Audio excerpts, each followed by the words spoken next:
Hello, friends. This is Mr. Alper here with a presentation on the basic elements of fiction. We'll be looking at all these things: plot, conflict, character, etc. For many of you, some of these terms are going to be pretty familiar. You've probably learned some, if not all of them. Some of you may not know any of them at all. And some of you are probably, most of you, I guess, are somewhere in between. You know a good number of these terms, you've used them. So for those elements, these will be reviews. This will be a review for you. But we'll also hope to deepen your understanding of what these elements are and how they work in fiction. And just so you know, we're not having you learn these terms just to learn them, but to strengthen and reinforce your reading skills and also your writing skills. These elements are found in almost all works of fiction to some extent. And the better you understand what they are and how they work, the better you can comprehend what you read, the better you can appreciate the skill that went into making the text that you've read, and the more able you are to apply those techniques in your own writing. Also, it's worth keeping in mind that while these are elements of fiction, many of them, if not all of them, relate just as well to nonfiction writing as well. So hopefully, the better you understand them, the more you can apply them in your own writing, no matter what kind of writing you're doing. So let's dive right in. Please take notes as we go through. Since this is a video, you can pause it if you need to slow down to take down any notes. You can break up your viewing of it. Keep in mind when taking notes from any presentation, even a recorded one, the goal is not to simply copy word for word everything that's in the presentation, all the words that appear on the screen or that are spoken by the presenter, but rather to put the information as much in your own words as possible so you're really processing it. So let's dive right in. Basic elements of fiction. Just like artists, a painter, and someone who draws uses the colors and textures and materials that their tools enable them to create with, a writer uses certain tools as well to create literary works of art, and that includes nonfiction literary works. So like an artist's tools are pencils or paintbrushes and paints and so on.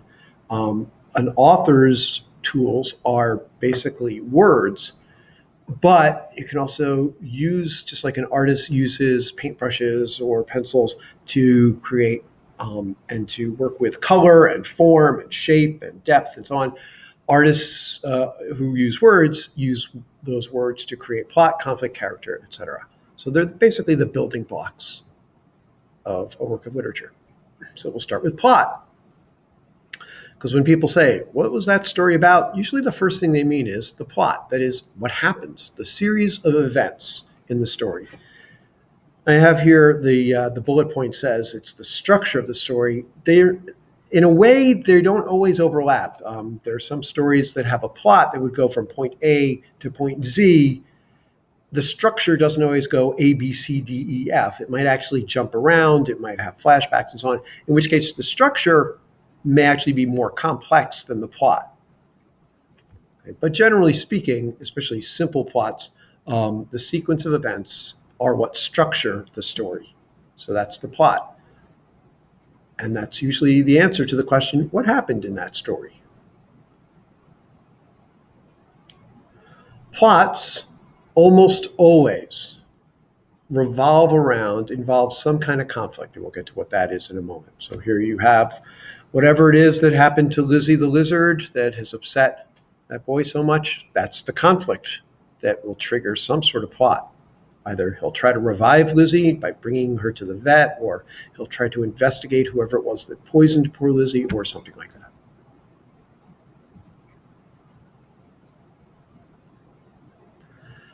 Most, but not all plots, typically will follow a sequence, the same kind of sequence, sometimes referred to as the plot arc because it kind of swoops upward and then downward. And the main parts of most complete plots include the exposition, the beginning. Now you may wonder, why do we say exposition instead of introduction? And that's probably because the term introduction can mean a lot of other things, the beginnings of lots of other things.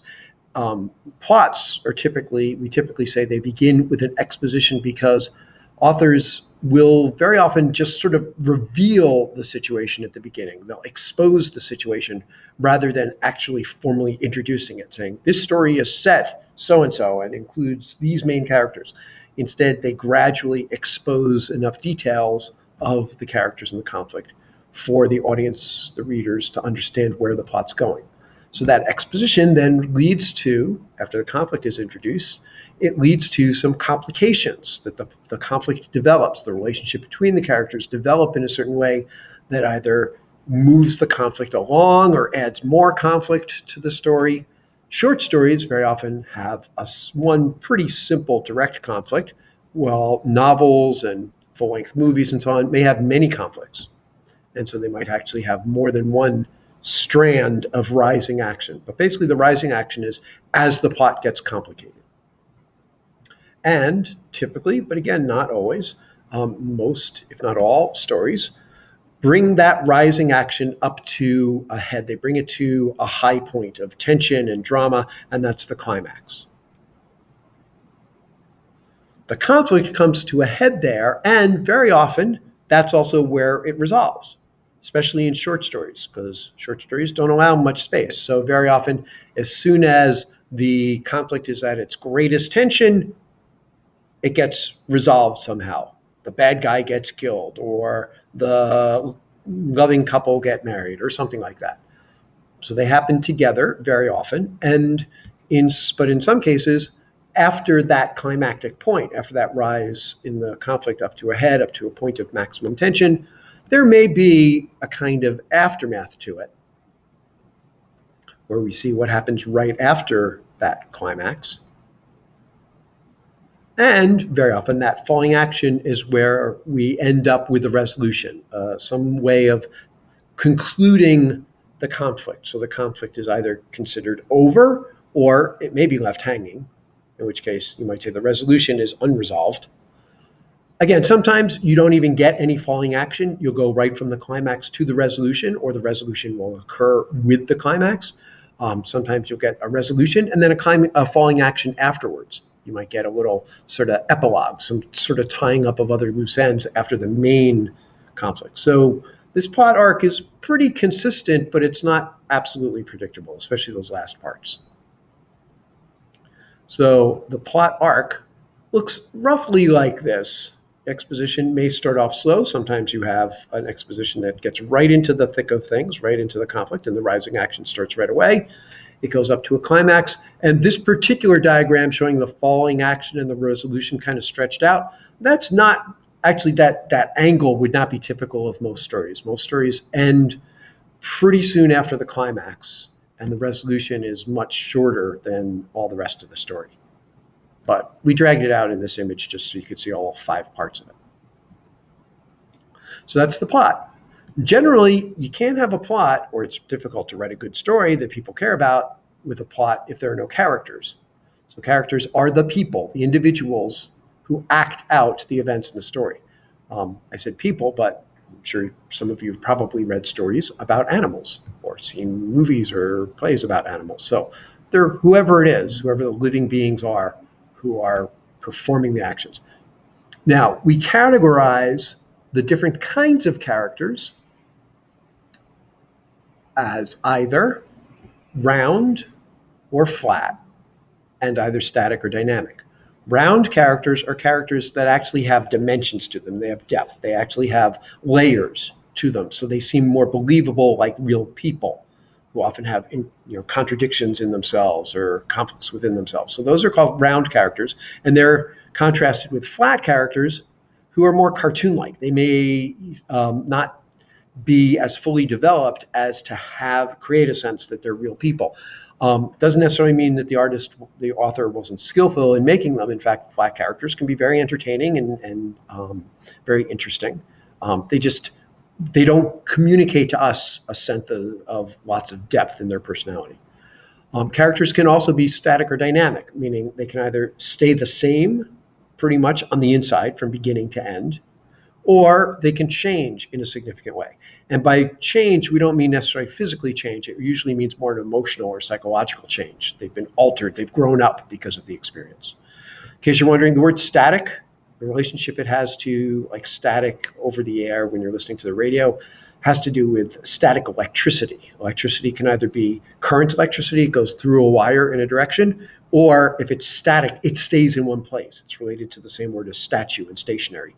So static electricity clings to things like antennas, and that's what will cause the interference that may cause a fuzziness of sound. So that's why it's called static.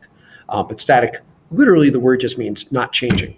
Dynamic is related to words like dynamite, which is a material that releases energy all of a sudden. It's related to words meaning energy. So you need energy to change. So a dynamic character is someone who inputs some sort of energy and they change because of it.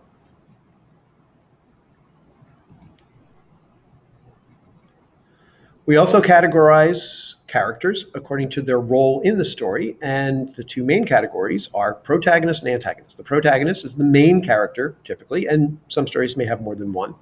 And the antagonist is the character or force that opposes that protagonist. So it's an adversary, it stands against the protagonist. By the way, some people use the term hero to refer to the protagonist of a story. That's kind of a loose use of the term, but it's not always appropriate because we tend to think of heroes as people who are role models, people you look up to. And there are some protagonists in stories who are pretty awful people. We're probably going to read a story together about a protagonist who's a real monster. He has no conscience. He kills without remorse, and he's not anybody's role model. Well, at least I wouldn't think so. But he is definitely the central character of the story. And there are some stories where there really isn't a person who's an antagonist, but instead a force like nature or society in general or fate. So you can't always pinpoint exactly who the antagonist is. And sometimes the main conflict in a story is an inner conflict within the main character, the protagonist, in which case you'd say the protagonist and the antagonist in some ways are the same person. As we said, conflict is the disagreement, the struggle between opposing forces that usually triggers the plot. And I'm sure many of you are already aware that longer stories can have multiple conflicts and therefore multiple plot lines. Conflicts can be within the characters, as I said earlier. They can be internal conflicts, person versus him or herself, person versus self. But then most short stories also at least partly involve external conflicts, a conflict between the protagonist and somebody else, person versus person, or against nature, against society as a whole, or against the supernatural, against supernatural beings, against ghosts, against God or gods. You'd consider that those figures to go beyond nature. So internal conflicts, just to review, are conflicts that focus on the struggles characters have within themselves.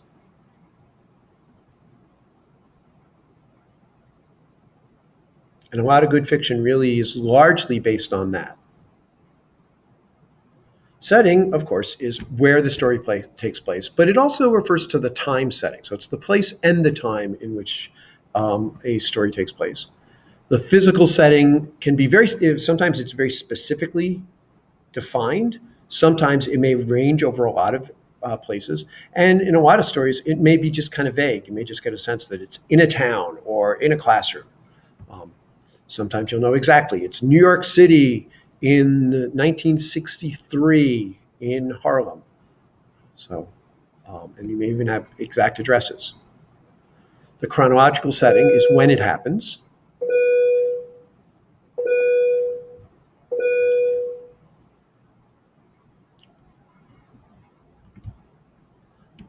And again, that may be very specific. It may be a specific point in time, or it may stretch out over a great length of time. It's sometimes worthwhile to also identify the social setting of a story, that is, the kind of people among whom the story takes place. For example, one of the first stories we're going to be reading is set among middle schoolers, young people about your age, and that's significant that the kind of conflicts they have with each other are those that you typically do find among school-age children. And they are also related by their ethnicity and their social status, and that actually has a shape on how they has an effect on how they behave. So sometimes you can say, well, they're all students, or they are all working class people, or they're all rich people, or something like that. The theme of a work of literature is the main idea that the story communicates. And in some stories, it may be directly expressed by the author, and in some cases, the reader has to infer one. It's not simply what the story is about. If you say it's a love story, it's about love. Although sometimes we will loosely use the term theme to refer to that. It's a story about love, or about war, or about magic, or something like that. But if we ask you to identify the theme of a story, more often we're asking you to identify, well, what is the author saying, either directly or implying, about that topic?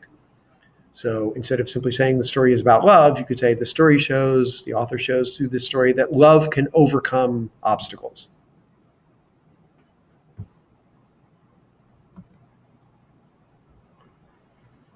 A lot of people will identify as the theme of a story some kind of bit of advice you can take about life from it, and often it's a very positive one, like don't give up or something like that. That's more a moral of a story. We use that term to refer to the kind of lesson that the reader of a story can take away about how to make life better.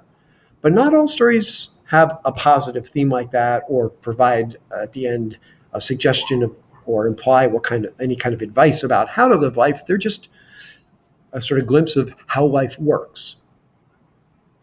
So you can do it, or you can do things if you put your mind to it, would be more the moral of a story. The point of view of the story is the perspective, the point from which the story is being told. Most typically, stories are told in first person by a character in the story narrating the story herself or himself, or third person, narrated by a narrator who's outside the story. Three common modes, you could say, styles of point of view are the omniscient point of view, in which the narrator tells the story almost from every character's point of view at once, can get into different characters' heads. And the author who created the story, and so therefore knows what every character is thinking, or can make up what they're thinking, will tell you that. Omniscient means all-knowing. More common are limited narratives, limited points of view, in which the narrator will give us glimpses into the thoughts of one character. Sometimes you'll also get shifting point of view, where you'll get one chapter from one character's point of view, and another, it'll go on to give another character's point of view later on. Or a novel might actually go into different characters' points of view, but not jumping around over a lot of them like omniscient, but really sticking mostly with one. So that's limited. And then there's the first person, narrated by a character in the story. Okay. There is also a kind of story with an objective narrator, third person narrator, where the narrator simply tells you what happened, but never tells you what any character is thinking, as if they were just recording it through a camera. And that's known as objective point of view. We will talk about that at another point, but not now.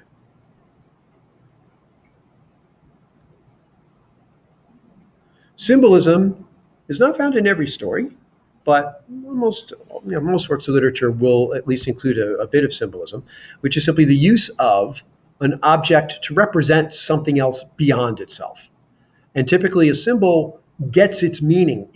That meaning attaches to the symbol, the object, over the course of the story. It's not obvious what the symbol represents when it first appears. So it's a little bit different from, if you have a flag in a story, well, everyone knows if the American flag, it represents America in some sense. But you wouldn't say that the author is using it as a symbol unless they're trying to say something about the meaning of America in that story through the flag. So more commonly, when authors use symbols, they create the meaning of the symbol through the plot. Some symbols, like a red rose representing love, or a heart representing love are pretty commonplace. But still, it would get that meaning. You'd know for sure that the rose symbolizes love because it fits that way into the plot. The plot helps it mean that. And just so you know, in real life, as in many works of fiction, dogs are a common symbol to represent everything that's good in the world, at least as far as I'm concerned. And so, just to sort of reinforce that point, here's a picture of my dogs. And as you can see, they're pretty much good. So they represent everything good. And one last term to go over, genre. It's pronounced that way. That's sort of it comes from French. So we pronounce it genre in English, which is almost the way the French say it. It's related to words like generation or generate, which means coming from a family, to create through a family, from parents to children. So it basically means family. So we categorize works of literature into sort of family groupings. And very often, just like you may belong to multiple family groupings, works of literature can be categorized into different families or genres. So you can say, if it's only a few pages long, it's a short story, but it might be an adventure short story, or it might be a love short story. So any of those categories that multiple works of fiction, that more than one work of fiction can be fitted into, those are genres. There are some stories that would be really hard to classify. They kind of create their own genre, but almost all stories that I know of, there's at least one fairly well-known category that you could fit it into. But as I said, many stories could be put into more than one, so there's often not one right answer if we ask you what's the genre of a story. So, quick review. Basic elements of fiction are plot, conflict, character, setting, theme, point of view, symbolism, and genre. Hope you found that worthwhile. Thanks for watching.